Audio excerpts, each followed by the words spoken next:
पिला माने YT job खबर चैनल रे आपण मन को बहुत बहुत स्वागत। आशा करी आपण माने बहुत भलरे थिबे। तो पिला माने आज मु आपण मानक पई गोटे सुंदर जॉब रो अपडेट नै आसीची।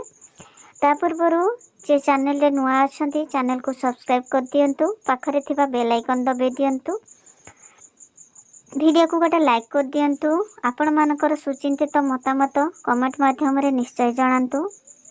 पिला माने सांगसाथी सहित शेयर मध्य कर दियंतु, कहीं ना जो माने जॉब रो संधान रे थिबे तांको पई एई वीडियोटी बहुत सारा हेल्पफुल हे परिबो। तो मु एई वीडियो रे आपण मानको डिटेल्स से सब किछि शेयर करिवि। आशा करिवि वीडियोटी आरंभ रु शेष पर्यंत निहाती देखिबे। वीडियोटी शेष पर्यंत देखिले चाहे कि सब किछि स्टेप बाय स्टेप बुझी पारिबे। तो पिला माने ताले चलंतु स्टार्ट करिबा वीडियोटी। तो पिला माने चलंतु देखिबा जॉब कोठू हमर वैकेंसी बाहरी छी। ऑर्गेनाइजेशन रो नेम रहिला the national institute of technology Warangal. तो टाइप ऑफ जॉब रहिला रेगुलर बेसिस जॉब रहिबो, सेंट्रल गवर्नमेंट जॉब रहिबो। पिला माने बहुत भलो जॉब रही छी। नेम ऑफ पोस्ट रहिबो ग्रुप सी पोस्ट हेले भी पिला माने बहुत भलो स्केल अछि। आपण माने चाहे कि जल्दी जल्दी अप्लाई करि नियंतु। टोटल पोस्ट अछि 36। अप्लाई मोड रहिबो online mode. Who can apply all Odisha candidate apply करि परिबे। इंडिया भीतर हमर पोस्टिंग रहिबो 7 जनवरी 2025 रे हमर अछि लास्ट डेट। बोथ मेल और फीमेल अप्लाई करि परिबे। एबे चलंतु देखिबा एजुकेशनल क्वालिफिकेशन। देखंतु पिला माने सीनियर असिस्टेंट पई क्वालिफिकेशन अछि 10+2 equivalent examination for the recognised board. आ कंप्यूटर रे टाइपिंग स्पीड रहिबो 35 वर्ड पर मिनिट ए सब रहिबो। आ जूनियर असिस्टेंट पई मध्य ठीक सेम क्वालिफिकेशन रहिबो। एबे चलंतु देखिबा ऑफिस असिस्टेंट अटेंडेंट पई कोन क्वालिफिकेशन अछि ना या पई भी रहिछि 10+2 आउ यार रो अधिका किछि क्वालिफिकेशन मागे नाही। तो पिला माने एबे चलंतु देखिबा नेम ऑफ द पोस्ट रहिबो केते पोस्ट रहिबो। सीनियर असिस्टेंट पई रहिबो 8टी पोस्ट, यूआर पई 5टी, ओबीसी पई 2टी आउ एससी पई गोटे।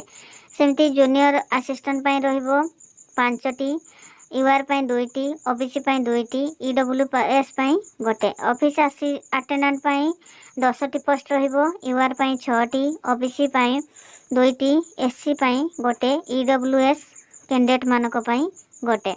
लैबोरेटरी अटेंडेंट पई रहिबो 13टी पोस्ट, यूआर पई 5टी, ओबीसी पई 4टी, एससी पई 2टी, एसटी पई गोटे आउ ईडब्ल्यूएस मानक पई गोटे।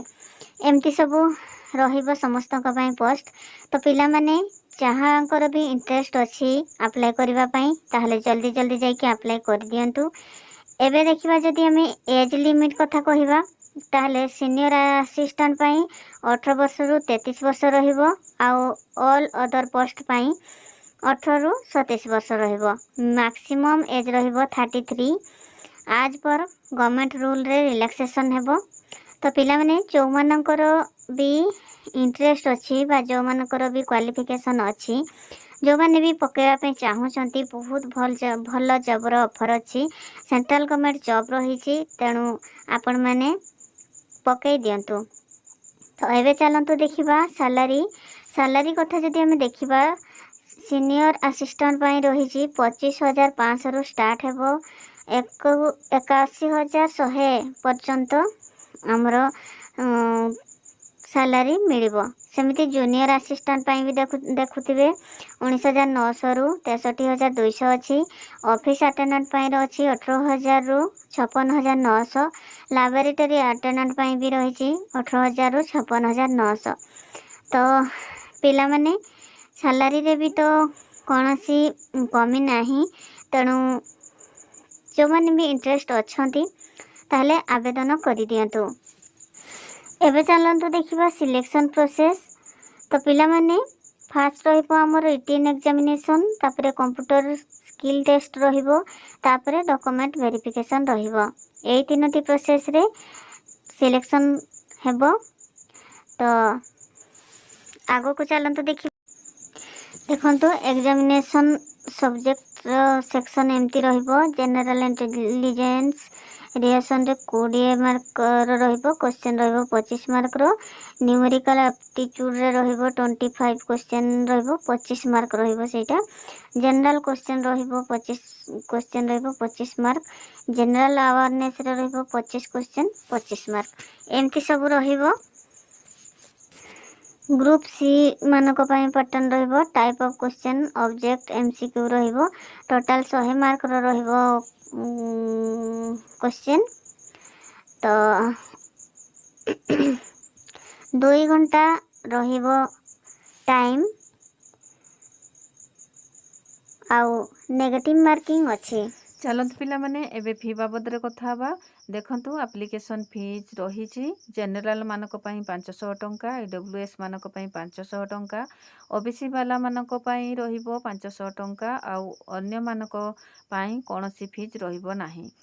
तेणु पिला माने एबे चलंतु देखिबा हमरो important document HSC certificate with marksheet +2 ITI certificate with marksheet computer certificate signature caste certificate Aadhaar card residential caste self attested 2टी पासपोर्ट साइज फोटोग्राफ बस एतिकी इंपोर्टेंट डॉक्यूमेंट दरकार। एबे चलंतु देखिबा स्टार्टिंग डेट केबे अछि और लास्ट डेट केबे अछि। स्टार्टिंग डेट रहिबो 30 नवेम्बर 2024 रु स्टार्ट हे सारिछि लास्ट डेट अछि 7 जनवरी 2024। तो पिला माने मु एठी आपण मानको कहि रखिबी देखंतु गोटे इंपोर्टेंट नोट अछि जोटा कि लेखा हिछि कि आमे जते बेले एप्लिकेशन भरुछे सेते बेले केयरफुली भाबरे भरिबा इनकम्प्लीट एप्लिकेशन बा इनकरेक्ट एप्लिकेशन को ग्रहण करिवे नाही ताकू रिजेक्ट कर देबे। तेणु करी आपण माने जते बेले भी एप्लिकेशन भरुचंती बहुत भलो भाबरे केयरफुली भरंतु आउ डेट पूर्वरु पहुंची जिबा दरकार नहेले आपण माने कर एप्लिकेशन टी रिजेक्ट हे जिवो।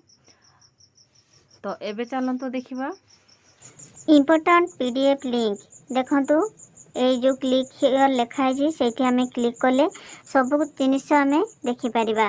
तो पिला माने मो वीडियो रे टोटल कोन कोन दरकार अछि कोन नाही सब जिनिस मु आपण मानको जणाई देली। तेणु एबे चलंतु देखिबा निज मोबाइल रे केमती हमें ए जॉब टी को देखि परिबा और अप्लाई करि परिबा। पिला माने समस्तंकर मोबाइल रे क्रोम ब्राउजर अछि तो क्रोम ब्राउजर को जिबा सेठी हमें www.govjob.in को क्लिक कले एमिति इंटरफेस आसीबो। एमिति इंटरफेस आसीबो तो आमे तळको स्क्रॉल करिबा एठी देखंतु हमर एडवर्टाइज टे बाहरी छी ऊपर जो बॉक्स अछि सेठी भी हमें जाई कि देखि परिबा को टाइप रो जॉब देखिबा पई चाहउचंती ऊपर अछि तो आपण माने चाहेले सेठी देखि परिबे। देखंतु मु जहाँ भी कहिली सब डिटेल्स अछि तो आपण माने निज मोबाइल रे बाहर करिके देखि परिबे आउ भल भाबरे पढ़ी परिबे बुझी परिबे। आशा करिछि मु मध्य ए वीडियो रे आपण मानको बहुत भल भाबरे बुझेई पारिछि। तो तथापि आपण माने निजे टिके देखिले सैटिस्फैक्शन लागिवो। तो जेते बेले जॉब टी को अप्लाई करूछंती जॉब टी को भल भाबरे पढ़ंतु बुझंतु परखंतु तापर जाइकी जॉब रे अप्लाई करंतु। पिला माने जणेबा दायित्व होची हमर तो सेथि पई आमे जॉब टी को बाहरी छी बोली पब्लिश हेची बोली आमे जणे देई थाउ। तो पढ़िबा परखिबा निरीखिबा होची आपण मानकर काम। तेणु जॉब जते बेले अप्लाई करूछंती परखि निरीखि तनखि की अप्लाई करंतु। देखंतु पीडीएफ हमर लिंक रे जदी क्लिक करूछे ताहले एम्ति इंटरफेस आसीबो। तो देखंतु केमिति कौन पोस्ट बाहरी छी को टाइप रो पोस्ट बाहरी छी कोठी केमिति अप्लाई करिबा सब जिंस आपण माने एठी देखिबा पई पाइबे। तो आशा करिबी आपण मानको वीडियो टी बहुत भल लागितबो। जदि भल लागितबो लाइक कमेंट शेयर सब्सक्राइब करिया पई जमा भूलिबनी। ଦେଖା ହେବ ପୁଣି ଗୋଟେ ନୂଆ ଅପଡେଟ୍ ସହିତ ପୁଣି ଗୋଟେ ନୂଆ ଭିଡ଼ିଓରେ। ସେ ପର୍ଯ୍ୟନ୍ତ ରହୁଛି। ନମସ୍କାର।